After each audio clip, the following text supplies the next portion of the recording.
do you think is the most embarrassing politician around these days?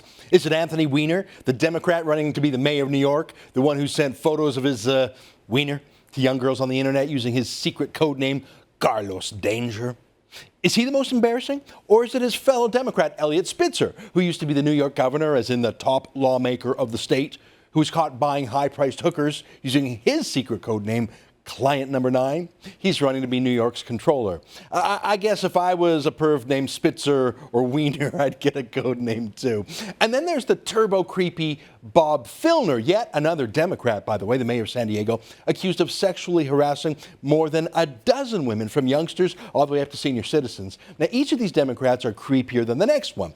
But here's the thing. Voters have a chance to throw them out. It looks like Weiner's going to lose. Filner was shamed out of office. They actually changed the locks on him because our system is democratic and accountable with checks and balances. Now, we can't fix human nature. Men are not angels, never will be. So we design our democracy to take that into account. So although these creeps are extremely embarrassing, they actually prove that the system is sort of working. These guys were exposed by an independent media. They couldn't control the police or the courts. And so voters get the facts and can have their vengeance. Or, if these guys are reelected, it's proof that voters didn't much care about their foibles. Either way, though, it's the system that is strong where these men's self-control was weak. What I'm saying is that these creeps prove our system can catch and punish creeps.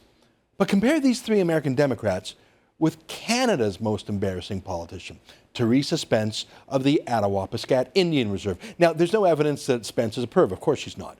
But since we're on the subject, I must point out that Spence's boyfriend, Clayton Kennedy, just happens to be Attawapiskat's financial manager, as in, between the two of them, they have signing authority for tens of millions of dollars of the town's money. Boyfriend and girlfriend, so they can just decide what to do when they're on date night and both just sign the checks together and it's done. See, we use the word Indian chief, and it sounds like a priest or something religious or cultural in nature, but it's just a term under the Indian Act.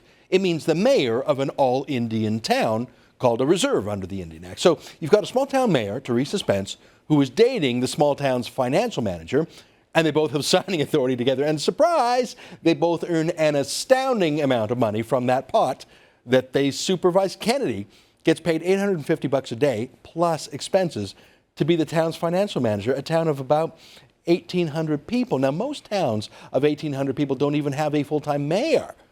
Attawapiskat doesn't just have one mayor on the payroll. It has three: Mayor Spence, the chief, and then an acting chief and a former chief, and then they have 18 town councilors, all receiving full-time equivalent salaries too. That's 21 full-time paid politicians, plus the mayor's boyfriend, Clayton Kennedy, pulling in $850 a day, plus other bureaucrats, to run a town of 1,800 people. Now, if Attawapiskat were like Hong Kong or Singapore or the Sultanate of Brunei, that is a rich, well-run, happy place, I'd say, hey, no problem. Looks like those 21 politicians and that cozy boyfriend-girlfriend financial signing authority thing is really working out. Don't fix what ain't broken. Looks like the real winners are the citizens of the town. Yeah, but that's not true here. That's the opposite of true. Spence and Kennedy and the rest of these highly paid bosses of the reserve have run the place into the ground. You already know this, but let me give you a 2-minute recap. The place receives more than $35 million a year from the government. Plus, it's received more than $300 million over the past few years from the nearby diamond mine in contracts. And remember, they pay no income tax on the reserve. So you're looking at close to $500 million pouring into the reserve over the past 5 years for about 500 families. So that's about $1 million a family, tax-free. But look at the poverty, the squalor, the leaking houses with the holes in the roof, the backed-up sewer pipes, the general third-worldishness of the place. It's a disaster for the little people, that is. But how about our chief and her boyfriend? Well, Chief Spence tools around in a macked-out Hummer H2. That's about a $100,000 ride. Look at those video screens on the backs of the headrests. It's like she's a rapper. Now, that's when she's a passenger. When she drives, she prefers a Cadillac Escalade. She wears elite luxury clothes, like those $800 Canada Goose jackets. She wears designer eyewear. She lives like a millionaire. She's the queen of the Indian industry in her region, and her boyfriend lives like a king. And for her friends and family, that's what it's like in Attawapiskat. Pretty sweet. But if you're on the outs with Spence and her boyfriend, it's awful. Because on the Indian Reserve, Spence really is the queen, because on an Indian reserve, the politicians control so many aspects of your life, like what house you live in, to social services you get, and welfare, and even educational opportunities. Do you think Spence or her boyfriend would ever wind up in a leaky house? Of course not. Because you can't own your own property on a reserve. She gets to decide who lives where. She'll let the other folks live in the squalor, thanks. She did a good job on snowing the media party about life on Attawapiskat. Remember her fake hunger strike in a teepee in Ottawa, where she was drinking tea and eating soup and even cleaning up at a real hotel every night? But she claimed she was on a hunger strike to protest the conditions at Attawapiskat. Yeah, the media party bought that because they didn't check where all the money went. Now, the Attawapiskat band posts their financial documents on the internet, at least until they stopped doing so about a year ago. But it's all out there. Now, I have no secret access to their accounts. It's just on the internet.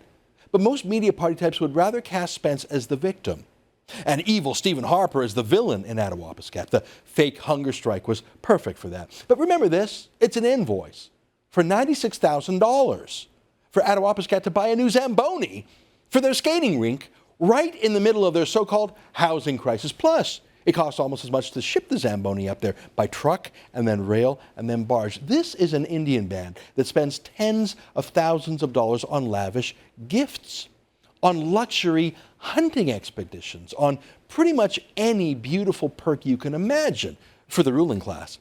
But Stephen Harper is to blame for the leaky housing up there. Now, when the audit firm called Deloitte reviewed the band's accounts, they checked over 400 different financial transactions. Deloitte found that 81% of the expenditures they reviewed, there simply was no paperwork, none at all. Even for $1 million real estate deals, the band didn't even have records of where the property was, which is weird because they already own all the property on the reserve. So were these $1 million purchases, were they condos in Florida? Maybe Deloitte couldn't find out, and they asked. There were consulting payments for hundreds of thousands of dollars, but no contracts, no invoices, sometimes not even the name of the person being paid. Deloitte said 81% of all transactions were just undocumented. But hey, no problem. Teresa Spence and her boyfriend had it all up here, you see, in their heads, and you can trust them to look out for their fellow residents, can't you? Things were so appalling up there in Attawapiskat that the Department of Indian Affairs sent an independent financial manager, like a bankruptcy manager or receiver, an outsider to go in just to get a handle on where all the money was going. Teresa Spence sued to kick him out, claiming it was none of the federal government's business how they spent the money. And in a shocking ruling, the federal court's judge, Michael Phelan, sided with Spence and her boyfriend, effectively telling Ottawa that its only job was to shovel money into the furnace, and then Attawapiskat can handle its money all by itself. Seriously. The judge then presumably went home to his warm, waterproof house. Isn't that nice? Now, what would the media party have done to any other Canadian politician who sued to have less financial scrutiny? Say, if Stephen Harper sued the Auditor General to have him stop inspecting how the feds spent money, how do you think that would go over? Or to use a U.S. example, what would be the reaction if Elliot Spitzer had sued police to get them to stop investigating his hiring of prostitutes? Now, in Canada, the media party cheered for Spence because of their hatred for Stephen Harper. It exceeds their fake caring about real Indians who live in Attawapiskat. The media party loved Spence's PR tricks in that teepee and that fake hunger strike. But when one reporter actually dared to break with the pack and to go up to Attawapiskat to talk to real Indians, including those who were living in squalor, about the situation, well, those reporters were kicked out. Jennifer Tryon of Global News was actually trying to do some real reporting in Attawapiskat. Instead of photo op stenography at the TP in Ottawa, Teresa Spence heard about Jennifer Tryon when she was down in Ottawa and picked up the phone and called up to Attawapiskat and ordered the Aboriginal police force up there called NAPS, the Anishinaabe Police Service, to arrest Tryon and her crew and literally put them in a police car and drive them out of town. Can you believe that? And the response from the media party? Crickets. A little bit of, oh, too bad, so sad from a few of Tryon's colleagues. But mainly, the media party was relieved that Global News wouldn't embarrass the rest of them by being the one news outfit doing real reporting, other than us, of course, while the rest of the media party were participating in the fake powwow in Ottawa. Could you imagine if Stephen Harper personally phoned the RCMP and told them to arrest reporters asking people questions that he didn't like? That's exactly what Teresa Spence did. And here, my friends, is my point. Last night, Teresa Spence claimed that she won re-election as the chief, that is, the mayor of Attawapiskat. She claimed she won. She claims it as a vindication of her high-spending, showboating ways. She claims it shows that she's running that town right, that it vindicates her boyfriend-girlfriend style of management, that it shows she was right to kick out that independent financial manager, and that Deloitte audit and the Zambonis don't matter up there. Here's the celebratory articles in the media party today about this great victory. The CBC plays it straight, right? Spence reelected. That's the news, right? The Globe and Mail published a story from Canadian Press. Same headline, right? Here's the Ottawa Citizen also regurgitating the Canadian Press headline. Spence reelected. That's their big takeaway from the event last night. She won. So she's democratically legitimate, right? It would be like if Spitzer and Wiener and Filner all won. It would vindicate them, at least somewhat. Even if they were creepy, well, at least they had some democratic legitimacy, right? Except, hang on. The election was supposed to have happened last night, but the results weren't released until today. It's sort of weird. And even now, the detailed results still haven't been released.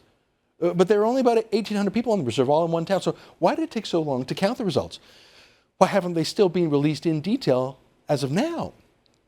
What we have learned, though, at secondhand, is that Spence received 214 votes out of 507 cast. So that's obviously not even a majority, 214 out of 507. But perhaps it was a plurality. That is more than anybody else got. Well, again, we don't know. Because unlike, say, the New York elections, there isn't the rule of law in Attawapiskat. There is no financial accountability. We already know that. And there is no democratic accountability. We know that, too. Spence already proved that by dispatching armed police to put pesky reporters in the back of a police car. And now she's proved it again. We are told, again, secondhand, that Spence only got 214 votes, a minority of the votes, but that apparently was enough to win by, quote, about a dozen votes. Can you imagine if Canada's elections or New York's elections were announced this way, a day late, no exact numbers, just with the phrase, winning by about a dozen votes? Well, okay, maybe she did win with about a dozen votes, but there's a detail here. It's a detail so trivial to the media party that they didn't think of putting it in their headlines. I showed you the headlines at the CBC and the Ottawa Citizen and the Globe and Mail. Here's that trivial detail that they all ignored. Teresa Spence refused to let band members off the reserve vote. Now, they're legally entitled to vote. That's what an Indian reserve is. It's an ethnic enclave whose voters are registered Indians who have registered their status with the federal government. There are 3,351 registered Indians in the Attawapiskat Band. By legal definition, they all get to vote. But it won't surprise you to learn this. 1,489 of them, almost half, would rather live somewhere, anywhere, other than in Queen Teresa's fiefdom, which is amazing. I mean, there is so much money pouring into that town. If you live there, you don't have to pay income tax. But nearly half of all band members would rather get the hell out of Attawapiskat than enjoy those benefits. Of course they would. Have you seen that place? It's like a third world slum. If you're not part of Team Spence, like her boyfriend and the 18 counselors and the others in the Indian industry, wouldn't you want to leave there too? But maybe you'd want to fix your home. So maybe you'd want to vote to kick out Spence. Maybe you want to fix your hometown. Well, you can't vote out Spence because Spence had an answer for that. She passed a rule that if you were a band member, you still had to trek all the way up to Attawapiskat in person to vote, even if you lived in Timmins or Toronto. You could not vote in an absentee ballot. You could not vote in an advance poll by mail. The democratic tools that you and I have to kick the rest of the bums in Canada out, well, see, that would risk Spence actually losing. It's a pretty safe bet that people who choose to live off her reserve aren't too pleased with how that reserve is going. It's pretty smart by Spence to disenfranchise them, isn't it? But imagine if Stephen Harper had done that trick. Oh, you bet Ottawa would be going crazy right now. Imagine if Stephen Harper said, I'm going to pick and choose who can vote. This robocalls BS, in the media party, over 100 stories in Post Media and the Ottawa Citizen, even though not a single person in Canada has come forward to actually say that a secret telephone message told them to go to the wrong place and thus they were denied their chance to vote. Over 100 news stories and major media party journalism awards for the reporter heroes chasing that snipe hunt. But here you have Canada's most corrupt Indian chief, as proved by Deloitte, as evidenced by the amount of money pouring in compared to the squalor in which people live. One of Canada's biggest bullies, who sicks police on reporters. And when she rigs an election, the media party just shrugged their shoulders. Of course they do. Because Teresa Spence suits their needs.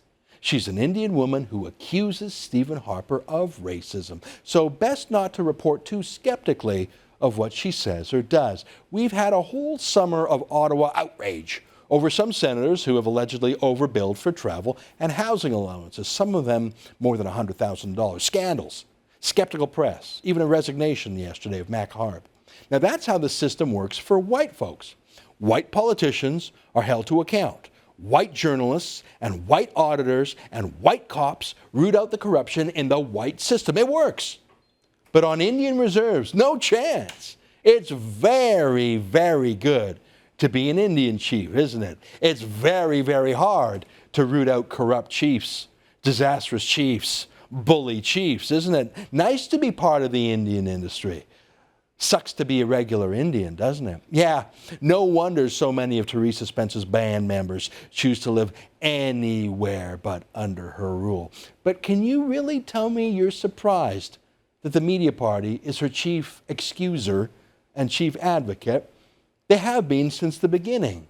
Shame on them, I'll say it. Their double standard is racist.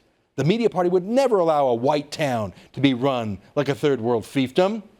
But they really don't give a damn about Attawapiskat Indians, do they?